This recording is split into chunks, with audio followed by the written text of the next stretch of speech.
Assalamualaikum warahmatullahi wabarakatuh.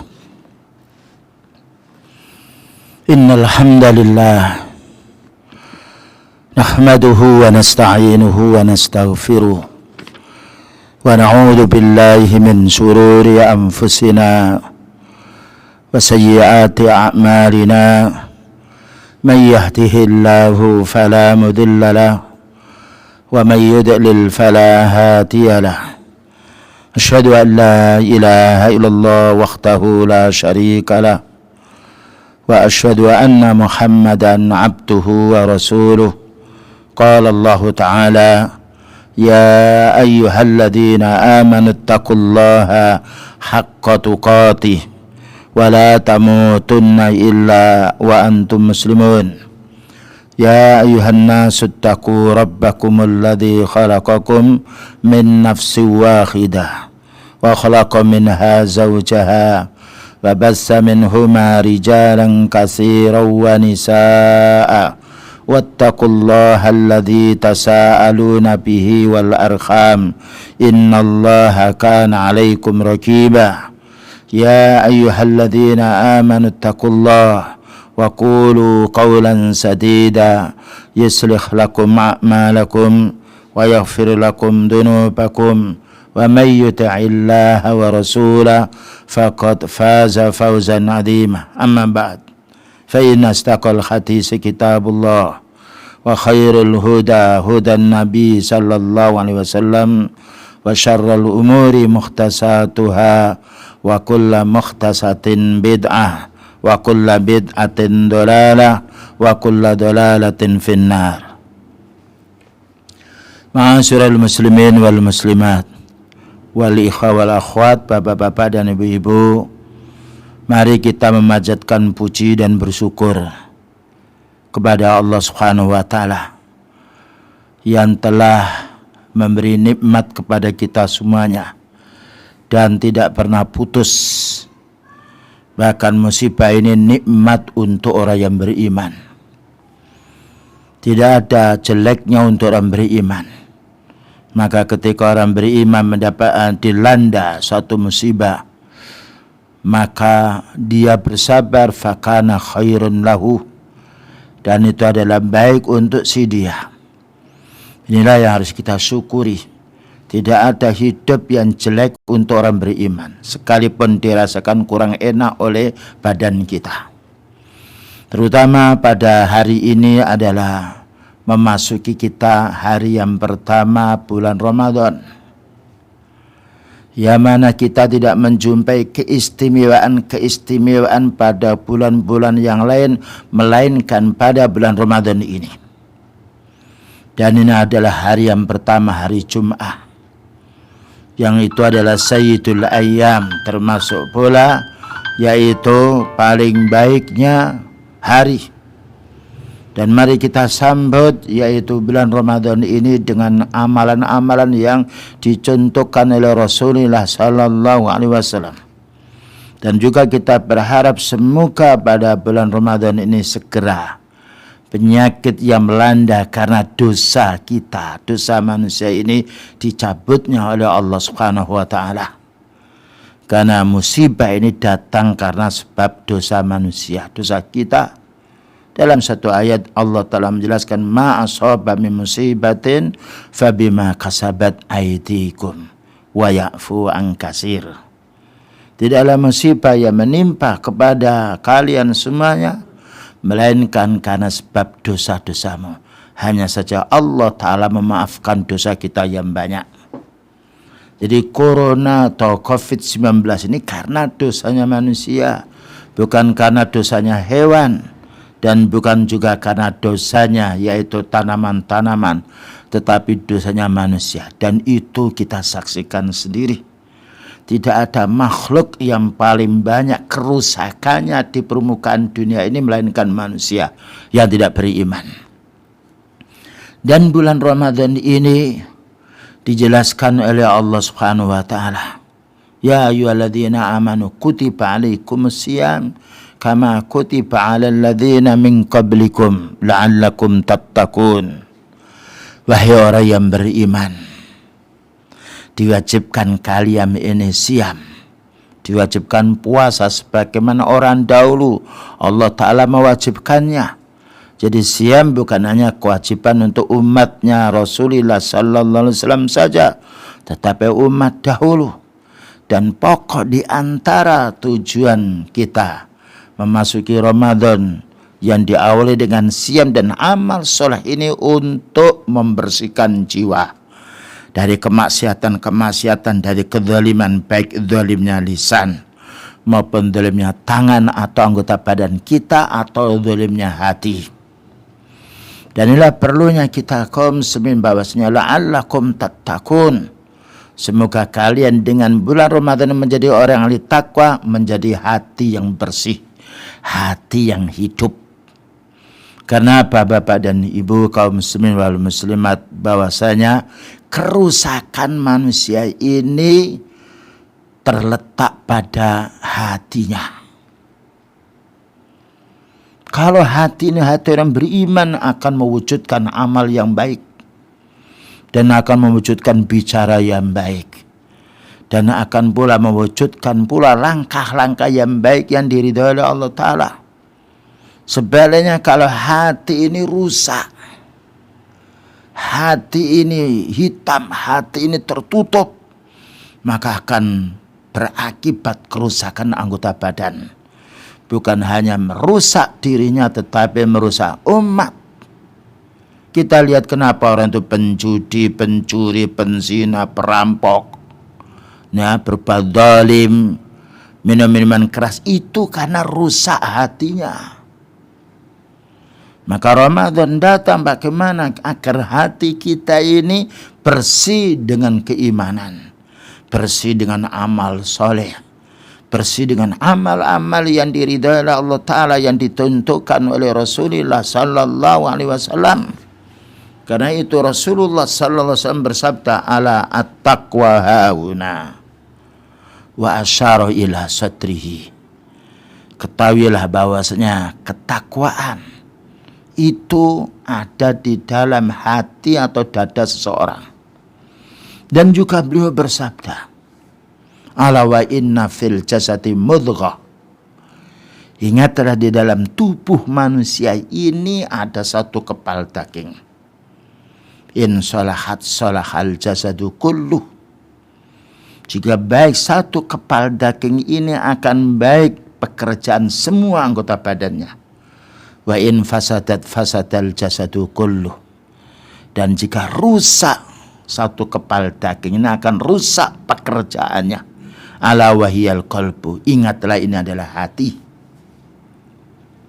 Dan hati ini kalau keruh, kalau kotor itu lebih bahaya daripada kotornya badan. Dan lebih bahaya daripada kotornya baju. Baju ini kalau kotor akan mengganggu fisik kita, gatal. Dan juga tidak enak di badan kita. Bahkan baunya juga mengganggu. Itu kotornya baju. Tapi membersihkan baju ini lebih mudah. Kita tidak bisa mencuci, kita bawa ke tukang laundry, selesai. Oleh karena itu baju kita harus kita cuci. Wasiyabaka fatahhir. Allah Ta'ala berfirman, bajumu itu kamu cuci. Ini menunjukkan Islam ini menghendaki kesucian jiwa, kesucian badan, kesucian juga pakaian, kesucian juga tempat. Demikian juga badan ini kalau kotor tidak dimandikan, tidak dibersihkan, bahaya. Ya. Maka akan menggelisahkan diri kita, bahkan juga akan menjadi sakit badan kita. Karena itu kita disuruh mandi. Ghuslu yaumil jum'ati wajibun likulli mukhtalimin. Mandi pada hari Jumat itu wajib untuk setiap yang sudah balik, hati yang sahih, yang diriwayatkan oleh ashabus sunan. Bahkan kita dianjurkan mandi ketika kita berkumpul dengan si istri, ketika kita junub. Karena kalau tidak akan membahayakan fisik kita, maka bahayanya hati ini adalah lebih berat. Karena apabila hati ini dia kotor, tidak bisa orang lain mencuci. Beda dengan baju dan badan kita, mungkin kita akan bisa dimandikan oleh orang ketika kita sakit.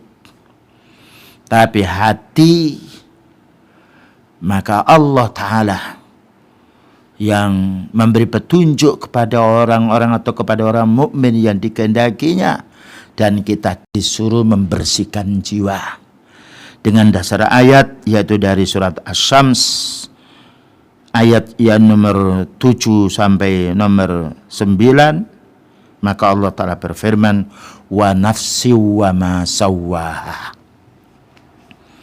demi jiwa dan yang Allah Ta'ala menyempurnakannya. Maka hati manusia paling sempurna hati dibandingkan makhluk yang kita saksikan seperti hewan dan juga yang lainnya. Namun Allah Ta'ala menjelaskan fa'alhamaha fujuraha wa taqwaha. Maka Allah Ta'ala mengilhamkan, memasukkan di dalam jiwa manusia ini fujuraha, keinginan yang jahat. Jiwa yang menjijikkan, jiwa yang mengotori. Wa taqwaha, dan Allah Ta'ala memasukkan dalam jiwa manusia ini ketakwaan. Jadi maknanya manusia ini diuji oleh Allah Ta'ala punya keinginan jahat dan juga keinginan yang baik. Tetapi Allah Ta'ala menjelaskan kelanjutan ayat, qad aflaha man zakka. Beruntung bagi orang yang membersihkan keinginan jeleknya. Bayangkan Bapak dan Ibu, kalau kita ini mengikuti hawa nafsu, hancur. Maunya berbuat zalim, maunya mencuri, maunya menghibah, maunya mengolok-olok orang, maunya menghina, maunya mengambil barang yang haram, maunya berbuat zina, maunya mencuri. Ini keinginan jiwa yang kotor. Tetapi jiwa ini akan menjadi baik kalau kita menuntut ilmu. Yang dimaksudkan ilmu adalah Al-Quran dan Sunnah yang difahami oleh para sahabat radhiyallahu anhum. Dan kalau kita amalkan ilmu itu, dan jika kita dakwakan ilmu ini dengan penuh kesabaran, baru jiwa kita akan baik. Wa qad khaba man dassaha, dan rugi bagi orang yang mengotori jiwanya dengan keinginan-keinginan yang jelek. Dijelaskan oleh Syekh Abdul Razak bin Abdul Muhsin Al-Abbad Al-Badar hafidhahullah ta'ala, makna qad aflaha man zakkah, bahwa makna zakat itu ada dua. Bimakna an-numu, berkembang menjadi baik. Maka bagaimana jiwa kita, ya, kita penuh dengan ilmu din agar bisa beramal soleh. Dan juga makna tazkiyah itu bermakna al-izalah, bagaimana kita bisa membersihkan dari keinginan-keinginan yang jelek. Nah, ini makna tazkiyah. Bagaimana kita punya hati yang mana hati ini bisa membuahkan amal-amal yang baik. Lihat hatinya para anbiya, para sahabat radhiyallahu anhum. Sangat menyejukkan untuk dirinya dan menjadi sebab baik orang lain. Karena itu kita kaum muslimin wal muslimat, untuk kajian bulan Ramadan ini akan kami sajikan buku yang sangat berfaedah, ditulis oleh salah seorang ulama sunnah, yakni Profesor Dr. Syekh Abdul Razak bin Abdul Muhsin Al-Badar hafidhahullah ta'ala, dengan judul kitabnya Asru Qawaida fi Tazkiyatin Nufus, 10 kaidah untuk membersihkan jiwa atau menggapai jiwa yang bersih. Jiwa yang bersih ini penting karena letak kebaikan seseorang. Maka yang pertama, pada bulan Ramadan ini bagaimana kita bisa meningkatkan kejernihan jiwa kita dengan meningkatkan tauhid kita kepada Allah. Tauhid itu penyatu jiwa, penyatu umat. Karena makna tauhid itu hanya beribadah hanya kepada Allah. Orang kalau beribadah kepada Allah Ta'ala jiwanya bersih. Karena Allah Ta'ala menjaganya. Ya. Tetapi kalau manusia beribadah kepada selainnya kotor jiwanya. Bayangkan ketika corona ini melanda seluruh dunia. Siapa orang yang mati bisa mengusir corona? Dan mana dukun-dukun paranormal yang bisa mengusir corona? Dan mana azimat-azimat atau mantra atau keris sakti atau batu yang dianggap keramat yang bisa menolak corona? Tidak ada. Dan itu menunjukkan kehinaan makhluk. Maka ketika kita dilanda seperti ini, bagaimana meningkatkan ketauhidan kita kepada Allah? Beliau menjelaskan al-qaidatul ula, kaidah yang pertama untuk membersihkan jiwa yang kotor, at-tauhidu aslu ma tazku bihin nufus. Tauhid ini landasan utama untuk membersihkan jiwa. Jadi kalau badan kita kotor, maka kita bersihkan dengan air. Kita bersihkan dengan sabun, kita mandi. Baju kita kotor, kita cuci. Tapi hati yang kotor, maka bukan sabun untuk mencuci jiwa kita. Dan bukan makan yang enak untuk mencuci diri kita. Bukan rumah yang mewah untuk mencuci jiwa, tetapi tauhid, karena hati ini miliknya Allah. Kita itu miliknya Allah. Kalau kita beli sepeda motor yang baru, mesti kita dapat buku panduan. Buku panduan itu akan dikasihkan, dibagikan kepada pembeli dari pabrik yang mengeluarkan sepeda, yang mengeluarkan mobil. Siapa yang menciptakan manusia ini? Siapa yang menciptakan hati manusia ini? Kita perlu bertanya. Ya. Tatkala Allah Ta'ala yang menciptakan manusia, menciptakan hati, tidak ada makhluk yang paling pandai di dunia seperti manusia lalu bisa membuat manusia, jangankan membuat manusia, mempertahankan dirinya untuk sehat terus tidak bisa. Ini menunjukkan lemahnya manusia. Bagaimana kita mau sombong? Maka untuk menjernihkan jiwa diri kita, keluarga kita, anak kita, tetangga kita, masyarakat, negeri, yang lainnya, kita bersihkan dengan tauhid. Karena itu kita tidak menjumpai para perampok, penjudi, pemabuk, minum khamar, penzina 5 kali masuk di masjid. Kenapa? Kotor jiwanya. Walaupun mereka kaya, badannya sehat, tapi tidak menjamin sehatnya hati. Karena sehatnya hati dengan tauhid. Maka Syekh Abdul Razak bin Abdul Muhsin Al-Badar hafidhahullah ta'ala mengatakan, innat tauhida huwal ghayatul lati min ajliha khalaqanallahu azza wa jalla wa awjadana. Sesungguhnya tauhid inilah tujuan utama Allah menciptakan kita, menciptakan manusia dan mewujudkan kita. Jadi yang menciptakan kita bukan Darwin, katanya filsafat Yunani. Bukan manusia itu hidup dengan dirinya sendiri. Tetapi ada yang menciptakan kita, hanya Allah Subhanahu wa ta'ala. Maka Allah berfirman di dalam surat Adz-Dzariyat ayat nomor 56, wa ma khalaqtul jinna wal insa illa liya'budun. Dan tidaklah aku menciptakan jin dan manusia melainkan agar mereka beribadah kepadaku. Didahulukan jin karena sebelum diciptakan manusia sudah ada jin, sudah ada malaikat. Maka ini yang harus kita fahami Bapak dan Ibu. Hidup kita sebentar yang dipenuhi oleh Allah Ta'ala, kenikmatan ini kita akan ditanya setelah meninggal dunia.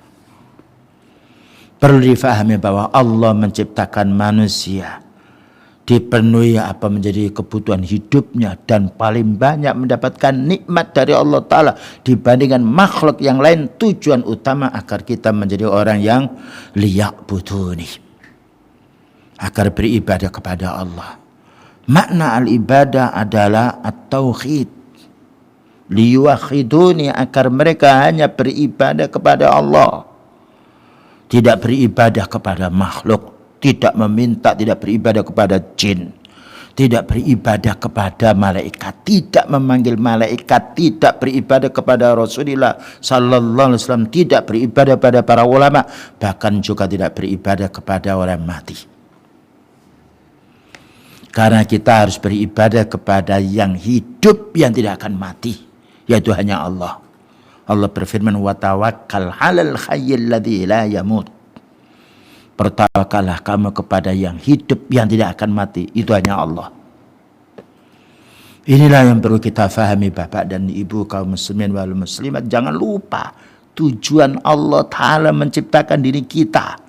Kita dibekali ini, kita akan ditanya nanti di alam kubur. Ditanya pertama bukan ditanya rumahmu baik apa tidak, kamu punya harta apa, berapa duniamu, tidak. Yang ditanya pertama adalah tauhid, man rabbuka, siapa Rabbmu. Nah, karena itu pada bulan Ramadan yang sangat mulia ini, yang bulan yang penuh berkah ini, maka kita sambut untuk membersihkan jiwa kita dengan meningkatkan ibadah kita kepada Allah, ikhlas karenanya. Wa ma umiru illa liya'budullaha mukhlishina lahuddin.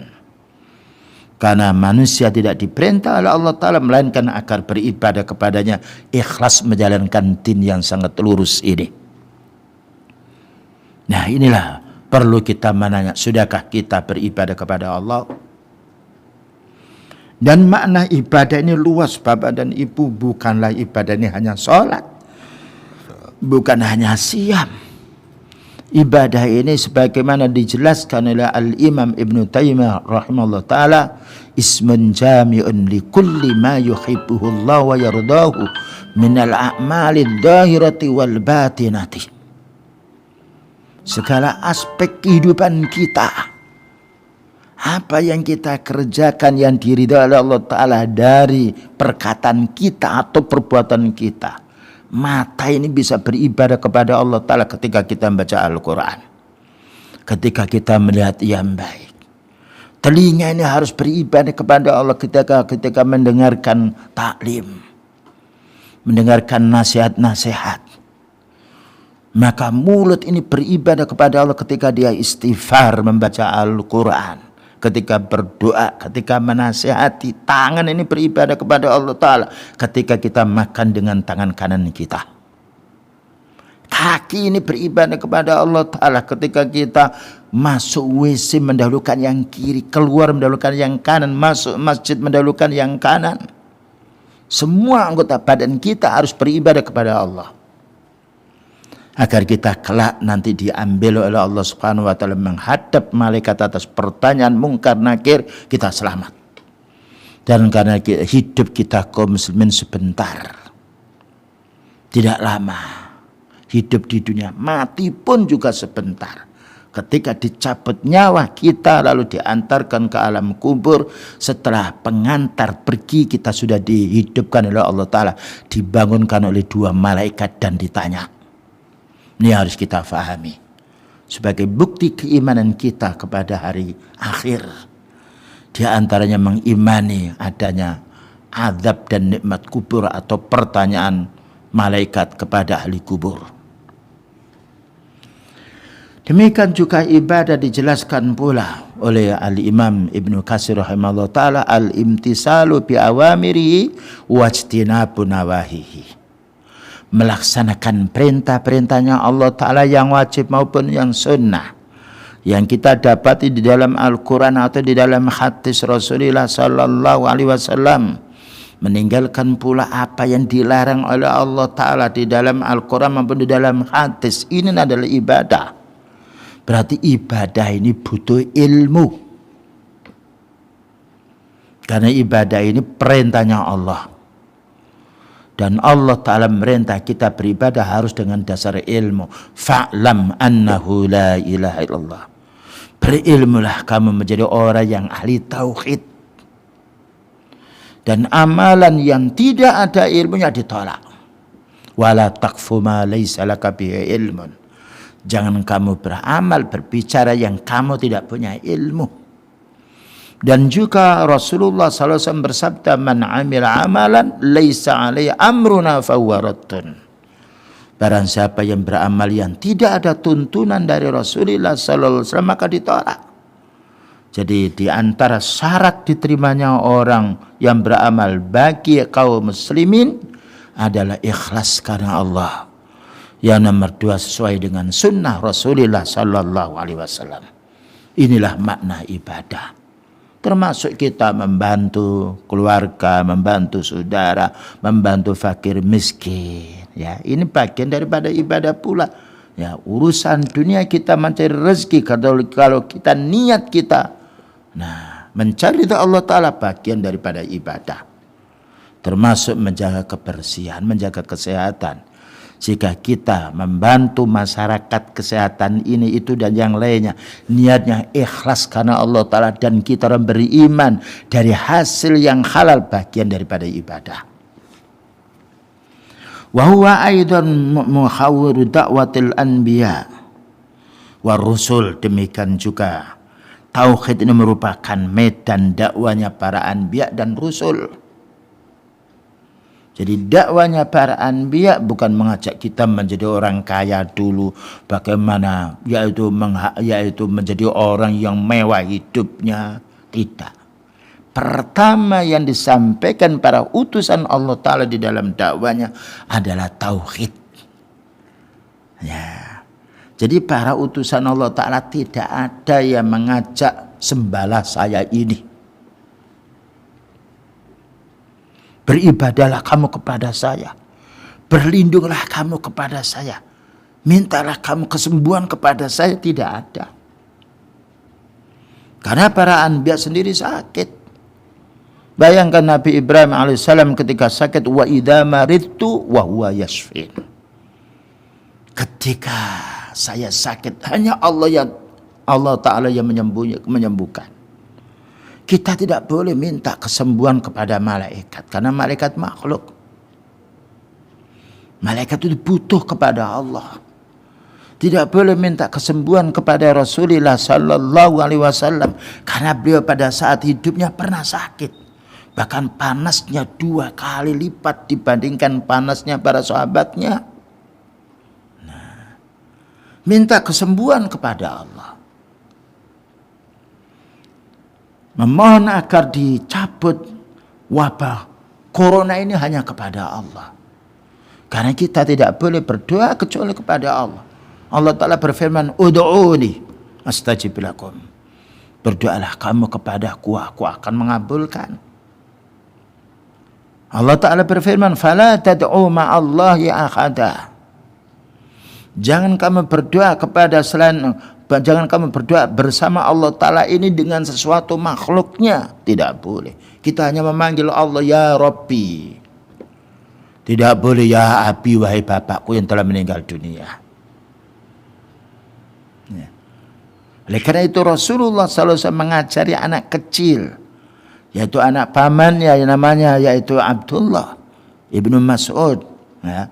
Ya hulam, idza sa'alta fas'alillah wa idza sta'anta fasta'in billah. Wahai anak kecil, kalau kamu minta, mintalah kepada Allah. Dan kalau kamu minta pertolongan, mintalah pertolongan kepada Allah. Begitu Rasulullah Sallallahu Alaihi Wasallam mendidik keluarganya, mendidik umatnya agar menjadi orang yang ahli tauhid, bergantung hanya kepada Allah. Tidak boleh kita bergantung kepada makhluk. Karena Allah berfirman, Allahus Samad. Maknanya Allahu Al-Muhtaj. Hanya Allah Ta'ala yang kita butuhkan. Karena semuanya itu miliknya Allah. Lillahi ma fis samawati wa ma fil ardh. Milik Allah semua ini. Nah, ya. Ini yang perlu kita tingkatkan. Bagaimana menjadi hati yang bergantung hanya kepada Allah. Ketika sakit bergantung kesembuhan dari Allah. Ketika lapar kita bergantung rezeki dari Allah. Ketika kita sehat menjadi orang yang bersyukur, meningkatkan ibadah, meningkatkan khauf kita, takut kita kepada Allah. Ini orang yang ahli tauhid.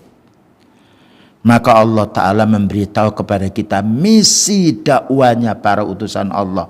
Mulai dari Nabi Nuh alaihissalam sampai Rasulullah sallallahu alaihi wasallam. Sebagaimana disebutkan di dalam surat An-Nahl ayat nomor 36. Walaqad ba'asna fi kulli ummatir rasulah an i'budullaha wajtanibut taghut.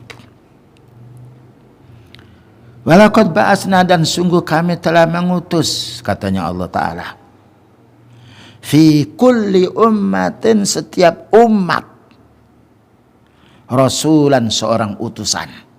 Tidak ada umat yang tidak diutus oleh Allah Ta'ala seorang utusan. Semua umat diutus oleh Allah Ta'ala seorang utusan sebagai saksi bahwa Allah Ta'ala telah menyampaikan kebenaran kepada hambanya. Lalu apa amalnya? Dan apa yang diserukan oleh para utusan ini? Dan apa yang didakwakan oleh semua para utusan mulai dari Nabi Nuh alaihissalam sampai Rasulullah sallallahu alaihi wasallam? An'ya'budullah, mengajak kepada umatnya agar beribadah kepada Allah. Nah, inilah dakwanya para utusan. Salawatullahi wassalamu alaihim.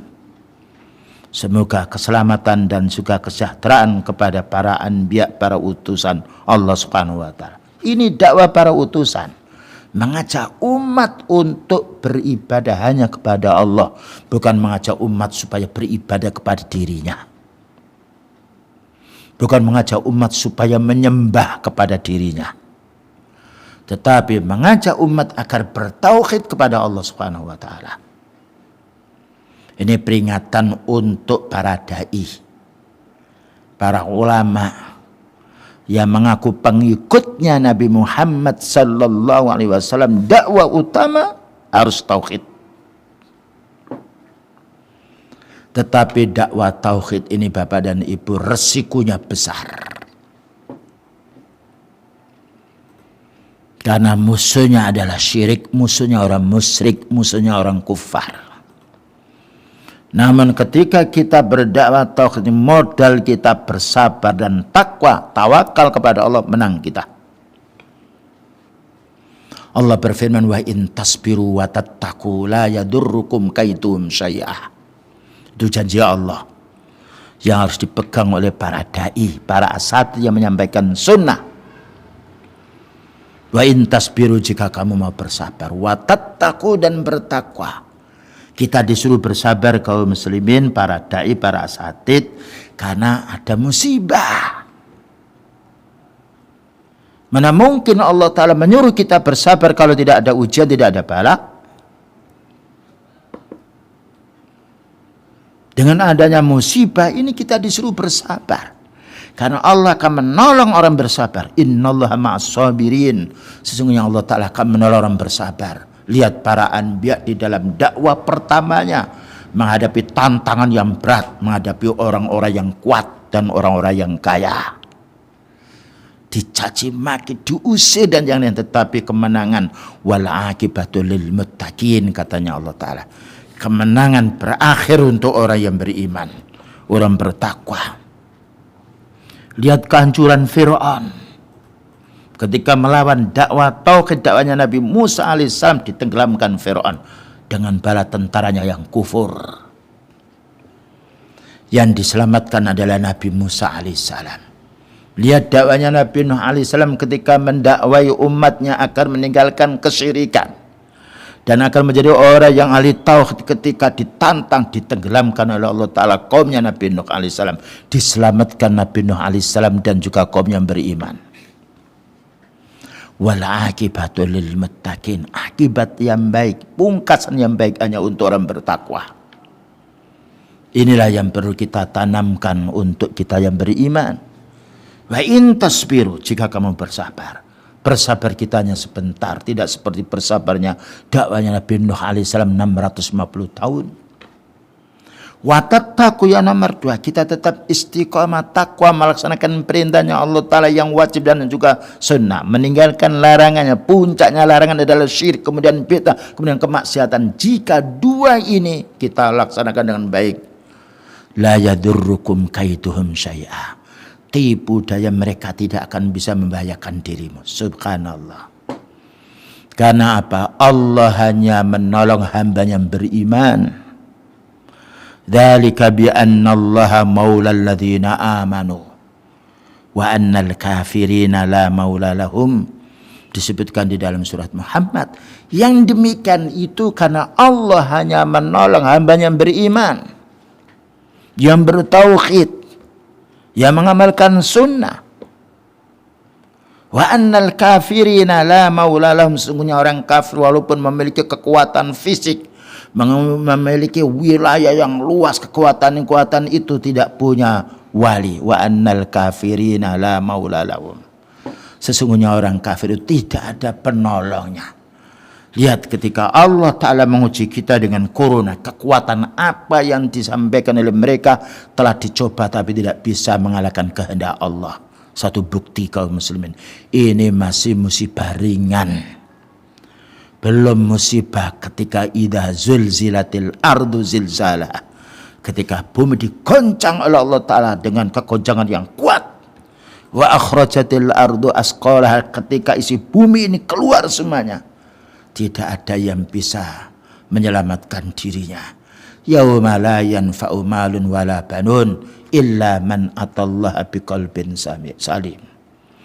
Ingat pada hari kiamat tidak akan ada manfaatnya anak-anak yang banyak, harta yang banyak, kecuali orang yang datang saat itu dalam keadaan hati yang bertauhid. Yauma yafirul mar'u min akhi wa ummihi wa abi wa sahibatihi wa bani likulli imri'in minhum yawma idin sya'nu yuhni. Besok pada hari kiamat manusia akan lari dari keluarganya, lari dari anaknya, dari bapaknya, dari saudaranya, dari istrinya. Semua manusia berurusan dengan dirinya sendiri. Sekarang kita masih banyak yang membantu kita. Kita sakit masih dimasukkan dalam rumah sakit. Ada yang kena corona masih ada rumah sakit yang menangani hal tersebut. Di akhirat tidak ada rumah sakit. Hari kiamat tidak ada rumah sakit. Apalagi orang menjenguk. Nah, inilah dakwah utusan Allah Ta'ala mengajak umat ani'budullah. Yang nomor 2, wajtanibut taghut, dan menjauhi taghut. Tauhid itu maknanya ma'ubida min dunillahi wa waradin, yang diibadai selain Allah, yang disembah selain Allah, yang dia ridha. Jadi kesimpulannya dakwah para anbiya ini kaum muslimin wal muslimat menegakkan tauhid agar orang ini bisa beribadah hanya kepada Allah, memberantas kesyirikan. Karena keamanan di dalam negeri ini dijamin dengan tauhid, dan kerusuhan di permukaan bumi ini karena syirik. Balak yang menimpa ini karena kemusyrikan, karena kemaksiatan. Ketenangan dalam satu negeri yaitu karena keimanan dan karena ketauhidan. Inilah misi dakwah. Jadi Allah Ta'ala menjadikan manusia agar bertauhid kepada Allah Ta'ala, mengutus utusannya berupa manusia agar mendakwai kita, mendakwai tauhid, menunjukkan pentingnya tauhid. Nomor satunya dari beberapa nomor dan landasan utama yang menjadi sebab kemenangan manusia, ketentraman jiwanya di dunia maupun di alam kuburnya atau di alam akhiratnya. Allah berfirman, ala bidzikrillahi tatmainnul qulub. Ingatlah dengan zikrullah menjadi tenang jiwamu. Fattauhidu huwa awwalu ma yajibu 'alal insani lidukhuli fi dinil Islam. Tauhid ini pertama kali yang wajib dilakukan oleh manusia ketika dia pertama kali masuk Islam. Karena itu orang ketika mau masuk Islam disuruh bersyahadat la ilaha illallah wa anna Muhammadar Rasulullah. Bahkan sebelum syahadat harus di-training dulu, harus didaurah dulu, didakwai dulu. Karena makna la ilaha illallah mengandung dua perkara. La ilaha menunjukkan an-nafyu, menolak semua makhluk yang diibadahi. Illallah hanya menetapkan peribadatan hanya kepada Allah. Ini pentingnya kita untuk meningkatkan ketauhidan kita, terutama kita hidup pada zaman fitnah, zaman sekarang ini. Yang mana menyebar kesyirikan, kebid'ahan, kemaksiatan. Dan banyak pula orang-orang yang kembali kepada tauhid mendapatkan ujian yang berat. Tetapi Allah menguji kita hanya sebentar di dunia ini. Kita bersabar dan istiqamah adalah puncak kemenangan dan keberhasilan di akhiratnya nanti. Wa kadzalika huwa awwalu ma yajibu fit da'iyati ila Allah azza wa jalla ay yu'allimahu an-nas. Demikian juga tauhid merupakan kewajiban yang pertama yang wajib dilakukan oleh semua para dai ketika mendakwai manusia. Nah, jadi dakwah ini bukan mengajak bagaimana orang supaya kaya dulu, seperti dakwanya pergerakan. Bukan bagaimana manusia supaya badannya sehat dulu. Tetapi dakwah yang pertama adalah dakwah tauhid, menghubungkan manusia kepada Allah Ta'ala. Menyadarkan manusia bahwasanya penciptanya, pemberi rezeki hanya Allah. Karena itu Rasulullah Sallallahu Alaihi Wasallam ketika mengutus Mu'adz bin Jabal ke Yaman sendirian. Bayangkan sendirian ini. Ini menunjukkan orang mukmin di dalam berdakwah saksinya satu cukup. Karena Allah Ta'ala satu. Nabi Muhammad SAW satu. Ya, berbeda dengan saksi urusan dunia. Minimalnya dua. Maka Rasulullah SAW mengutus Mu'adz bin Jabal radhiyallahu anhu indama ba'asahu ilal Yaman. Ketika diutusnya ke Yaman, diutusnya bukan naik pesawat dan bukan naik kendaraan yang mewah. Tidak ada jalan aspal saat itu.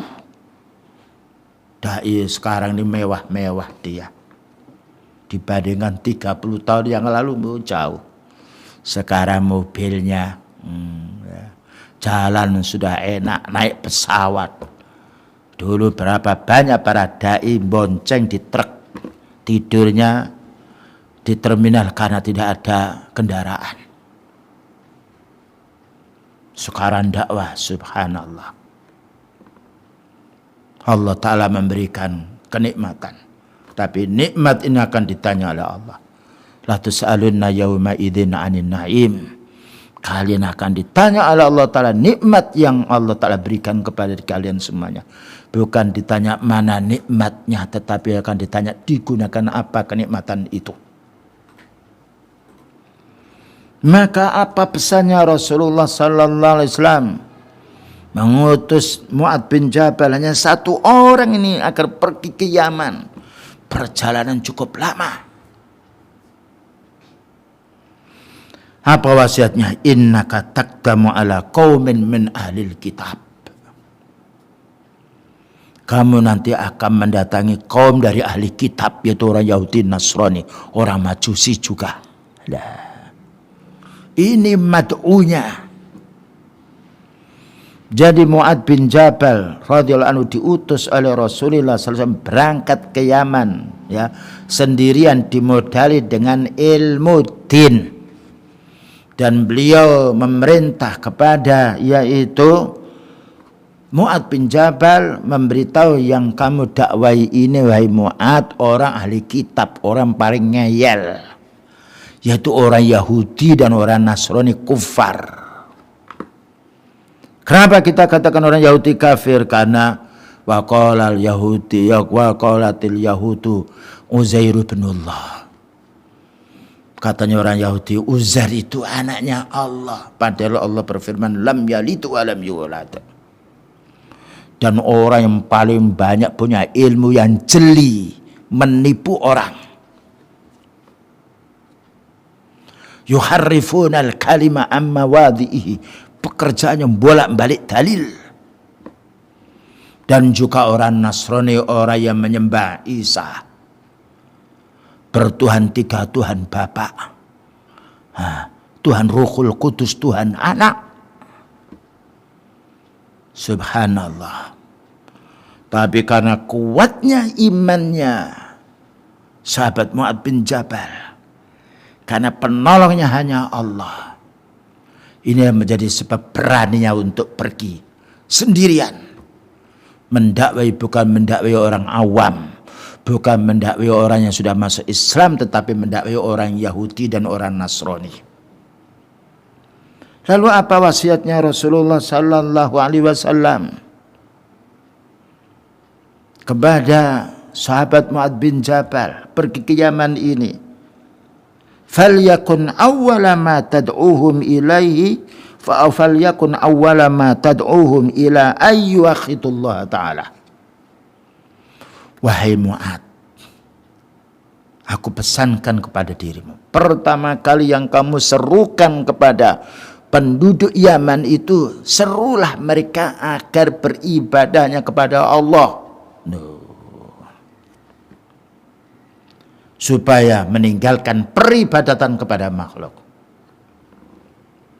Bayangkan kalau kita para dai sekarang disuruh untuk berdakwah di tempat-tempat yang terpencil, yang mayoritas Kristen, mayoritas orang Nasrani, barangkali pikir panjang kita ini.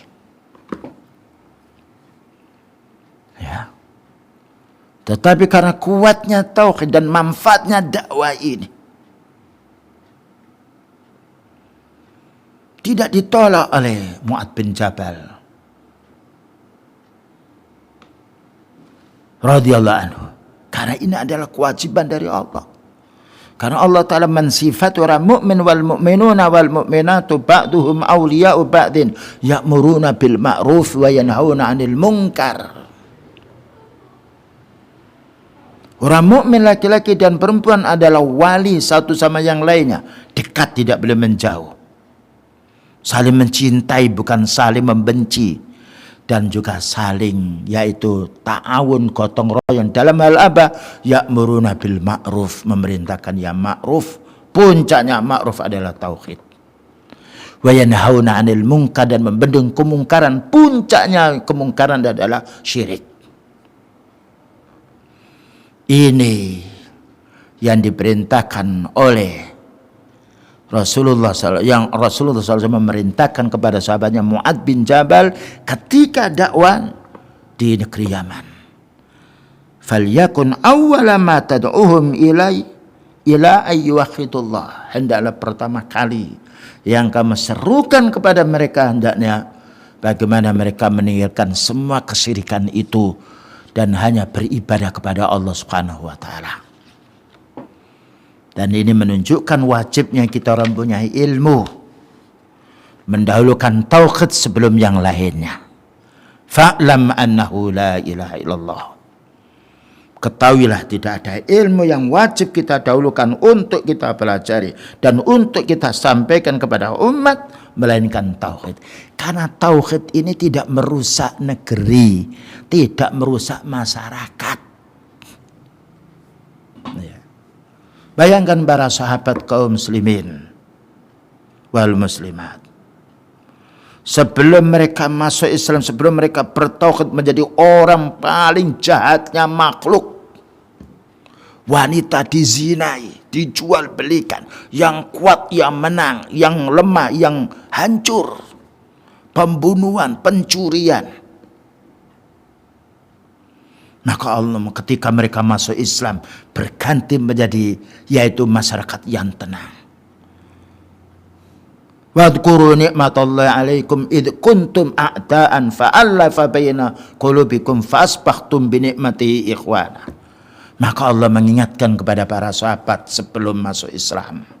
Ketika masuk Islam, ingat kamu ya para sahabat, tatkala kamu masih zaman jahiliyah, zaman kesyirikan, menyembah patung, menyembah Uzza wal Manat, menyembah pula Al-Lata, patung-patung yang dimintai keberkahan saat itu. Orang-orang meninggal dunia dimintai kehancuran hidup saat itu. Yang menang yang kuat, yang kuat yang menang. Maka setelah masuk Islam, fa asbahtum bi nikmatihi ikhwana. Setelah kamu masuk Islam itu kamu menjadi bersaudara yang asalnya menjadi permusuhan menjadi saudara karena iman. Subhanallah. Fa asbahtum bi nikmatihi ikhwana. Maka jadilah kamu wahai para sahabat setelah kamu bertauhid masuk Islam menjadi bersaudara yang asalnya yaitu menzalimi menjadi tolong menolong, yang asalnya mencaci menjadi menghormati. Inilah kebaikan para sahabat ketika masuk Islam. Nah, demikian juga sahabat Umar radhiyallahu anhu dan para sahabat yang lain. Makanya dakwah tauhid ini jangan dibendung. Dan orang mendapatkan tauhid harus bersabar. Karena kita mesti menghadapi kesulitan dulu.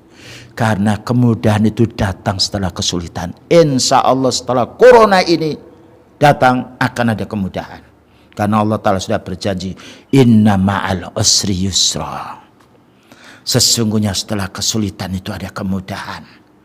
Jangan berharap bapak dan ibu kita mudah sebelum jangan berharap kita ini mendapatkan kemudahan tanpa melewati kesulitan.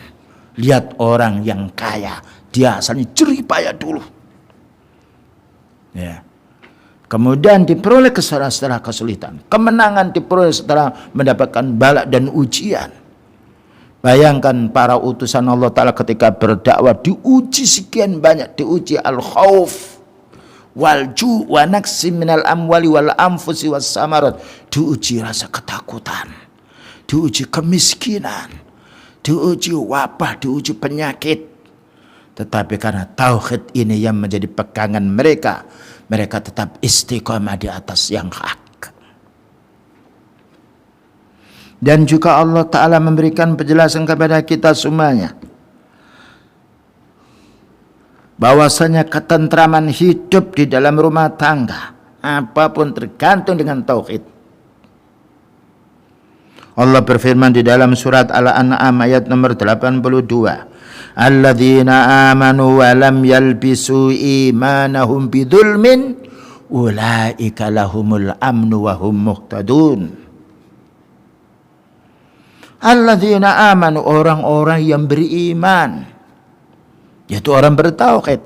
Karena orang beriman adalah beriman kepada Allah, kitabnya, malaikatnya, utusannya, hari akhir dan takdir yang baik maupun yang buruk. Karena iman itu amalan hati, Islam adalah amalan zahir.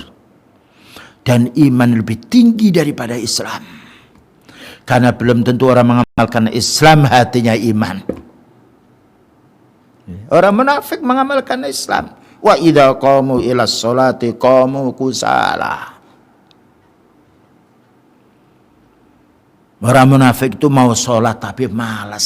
Yuraunan nas. Pamer ingin dipuji oleh orang. Sholat dia. Nah, tapi hatinya tidak sholat. Orang kafir bisa juga ketemu orang Islam, assalamualaikum. Bisa juga membaca teks qala Allah Ta'ala tapi hatinya ingkar. Nah. Tapi orang mukmin akan melahirkan keislaman. Makanya ketika orang Arab Badui datang kepada Rasulullah sallallahu alaihi wasallam mengatakan saya ini masuk Islam. Qalatil a'rabu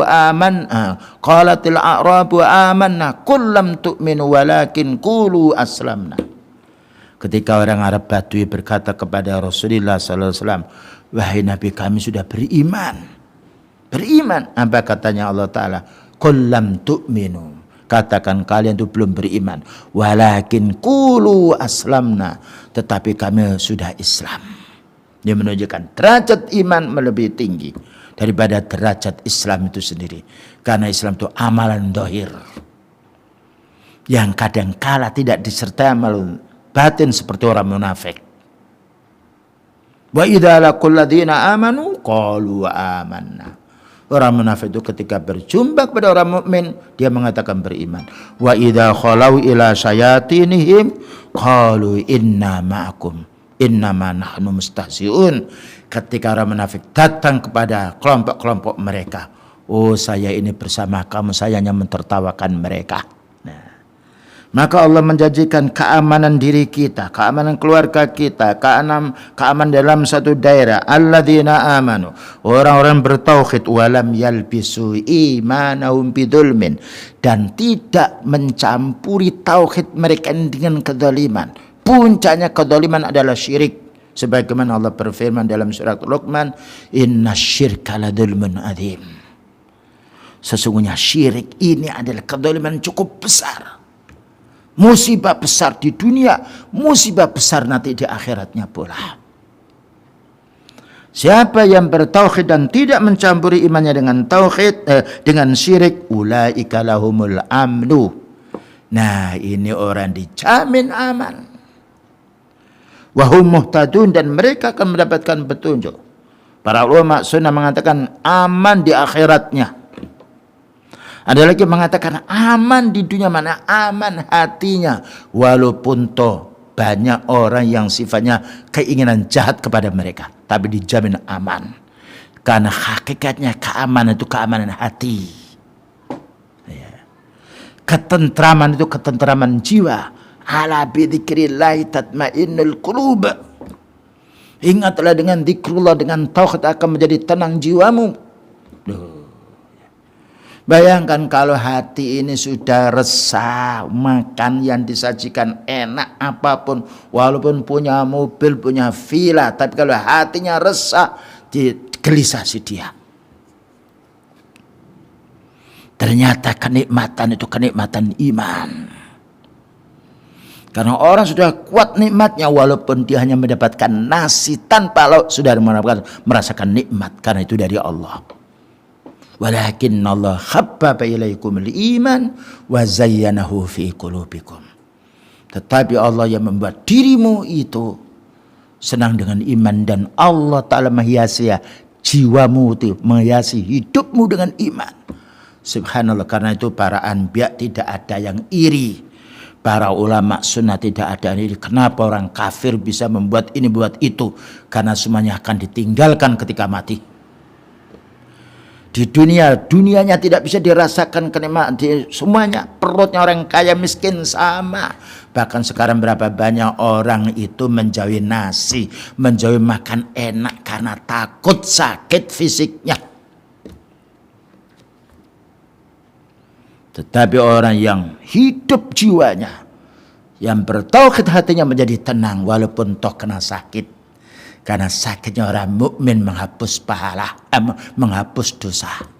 Bersabarnya meningkatkan pahalanya. Subhanallah.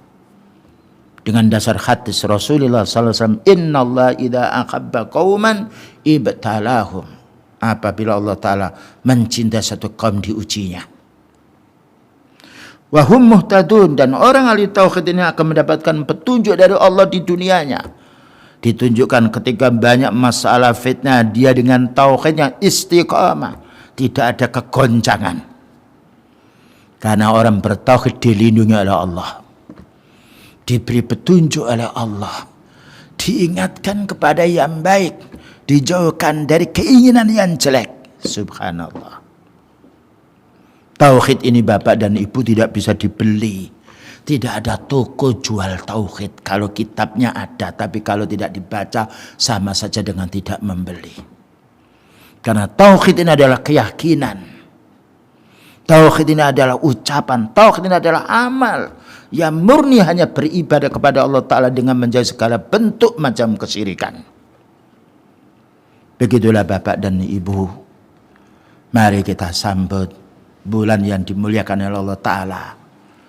Bulan ini menjadi mulia untuk kita bukan karena bulannya, tetapi karena amal-amal yang diamalkan oleh kaum muslimin pada bulan Ramadan ini. Semoga kita senantiasa oleh Allah Ta'ala dijaga hati kita, dibersihkan hati kita dari kesyirikan, kebid'ahan dan kemaksiatan, dan semoga kita dimudahkan oleh Allah Ta'ala untuk beramal soleh sampai akhir hayat kita. Wassallallahu ala nabiyyina Muhammadin wa ala alihi wasallam. Subhanakallahumma bihamdika asyhadu an la ilaha illa anta astaghfiruka wa atubu ilaik. Walhamdulillahirabbil alamin. Wassalamualaikum warahmatullahi wabarakatuh.